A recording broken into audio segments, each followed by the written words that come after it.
सूरतकुमार महाराज के வெற்றி வெற்றி ஜெயம் ஜெயம் அன்பார்ந்த புண்ணியாத்மாக்களே, இன்னைக்கு பக்த ரத்தினம் பக்த சிரோமணிகள் மாமாவெல்லாம் சொல்லியாச்சு, கண்ணன் மாமாவெல்லாம் சொல்லியாச்சு. இன்னைக்கு ஸ்ரீராம் சொல்ல போகிறோம், மோனிகாவும் சொல்லியாச்சு.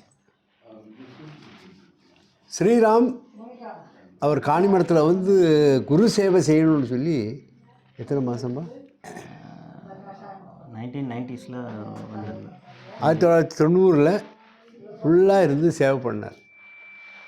அப்புறம் அவருக்கு குடும்ப பொறுப்பு எல்லாம் இருந்ததுனால அவர் போனார். பகவானுடைய பரம கருணையை பெற்றவர். அவங்க வீட்டில் இப்போ பிரசாதம் சாப்பிட்டோம். அப்படிப்பட்ட ஒரு உன்னதமான பகவானுடைய பக்த ரத்தனம், அவ்வளவு குரு சேவை பண்ணிருக்கார்.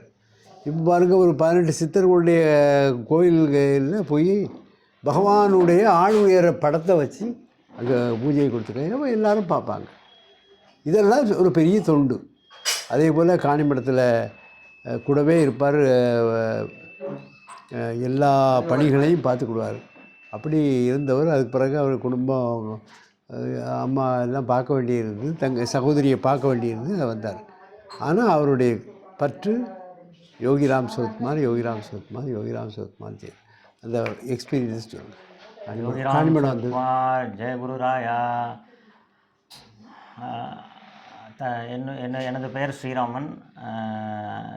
என்னுடைய சொந்த ஊர் தஞ்சாவூரில் இருக்கும் பொழுது எனது மாமா ஆர் ராகவன் ஃபெடரல் பேங்கில் ஒர்க் பண்ணி கொண்டிருந்தார். அவர் அடிக்கடி திருவண்ணாமலை சென்று யோகிராம் சுரத்குமாரிடம் ஆசி பெற்று வருவது வழக்கம்.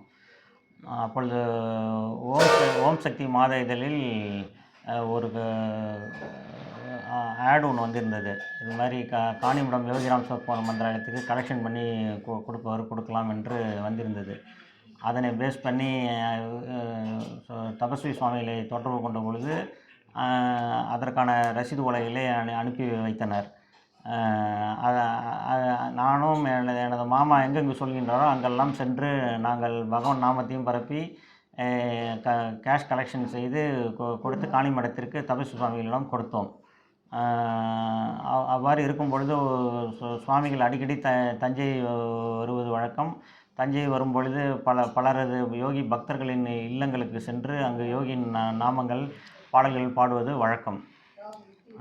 அவ்வாறு இருக்கும் பொழுது ஒரு முறை சுவாமிகள் காணிமடத்திற்கு அவசியம் வர வேண்டும் என்று கேட்டுக்கொண்டார்.